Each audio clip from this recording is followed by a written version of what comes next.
Listen and repeat.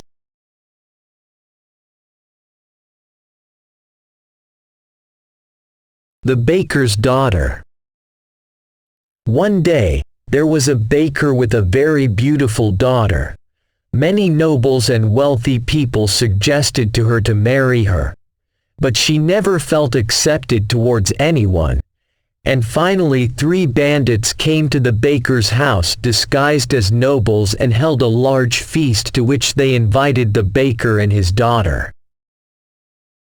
So they came together and the baker ate and drank willingly, but his daughter never tasted anything. She despised the visitors and did not feel good about them. The 3 bandits met with their leader and said, "What are we doing with this girl? She refuses to eat and drink and doesn't care about anyone at all." 10 thieves went to the baker's house, and on this day the baker had left the house and the girl alone. The bandits dug a hole in the bedroom so that they could enter the house. When the girl felt it, she carried a sword and stood next to the hole from which they climbed, and she was afraid.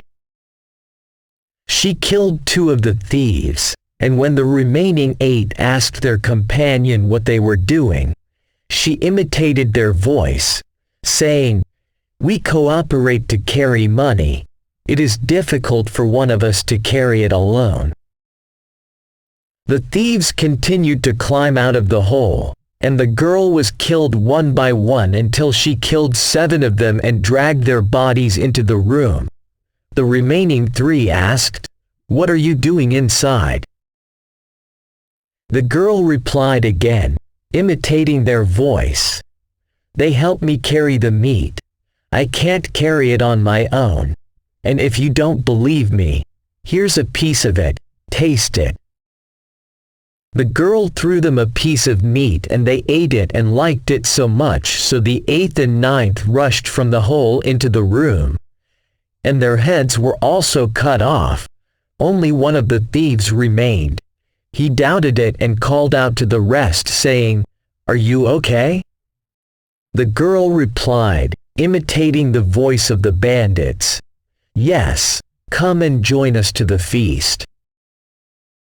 However, the last thief did not feel safe, so he pushed his head slightly into the hole to find out the truth of the matter, and here the girl tried to cut off his head but could not. The thief told her, "How cunning you are, you killed my brothers," and returned home quickly. The next day the girl told her father what happened, but the baker did not believe her.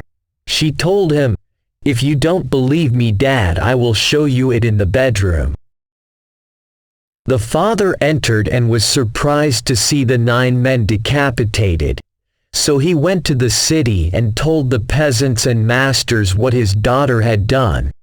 But everyone who heard the story felt surprised and puzzled by the intelligence and boldness of the baker's daughter.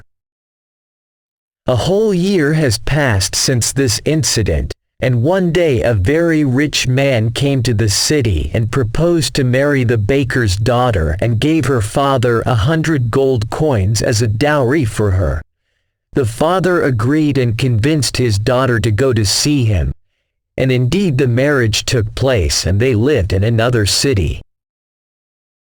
On the day his wife asked him about the severed part of his head, he told her that one day he entered his head into the hole in the bedroom of one of the girls and cut off part of his head with her sword. Here the girl remembered this day and knew that it was the intended one and begged him not to kill her. He said to her, "For safety, do not be afraid. The leader ordered me to kill you on the first day of our marriage. But I loved you and I could not. And when the leader knew about us, he sent his soldiers to kill us." The baker's daughter said to him, "So let's escape and live in a distant town where no one can reach us." While they were collecting his belongings, the thieves came to kill them.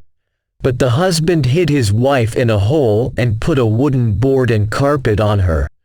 The thieves entered and asked him about her, and he told them, "I killed her a week ago, and if you don't believe me, come with me to show you the place of her body." When they went, the baker's daughter came out of the hole and safely returned to her father's house. But the husband knew that the robbers suspected that he was lying to save his wife from them, so they killed him. The girl returned to her father's house while she was pregnant and gave birth to a beautiful child and did not marry again, but lived on the memory of her husband who sacrificed himself for her.